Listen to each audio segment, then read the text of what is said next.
నిన్న సాయంత్రం 4:35 ప్రాంతంలో మీ అందరికీ తెలిసిందే ఒక చైన్ స్నాచింగ్ మనకు మరిగూడ లిమిట్స్లో రిపోర్ట్ అయింది.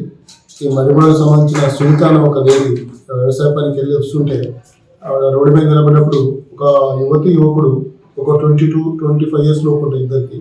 ఒక స్కూటీ మీద వచ్చి ఆమెను అడిగారు, ఎక్కడికి పోతున్నాం అంటే వీళ్ళే అడిగారు మరిగూడ ఎక్కడంటే ముందుకని చెప్పింది. మేము అటే పోతున్నాం, మీరు రమ్మంటే ఆ పాపం లేడీ ఉంది కదా అని చెప్పి లిఫ్ట్ ఎక్కింది. మధ్యలో ఎక్కించుకొని తీసుకుపోయారు. కొంచెం దూరం పోయిన తర్వాత ఆ వెనుకున్న లేడీ ఎవరైతే దొంగగా అనుమానిస్తుందో ఆమె న్యాచురల్ కాల్ అని చెప్పగానే బండి ఆపారు. ఆపగానే మూత్రం పోద్దామని ఆమె దిగినట్టు నటించింది. ఈ పాప ఏమో లేడీ ఆమె తోడు ఇట్లా పక్కకు రాగానే ఆ లేడీ ఆ మెడలో ఉన్న గొలుసు పట్టి గుంజుకుంది.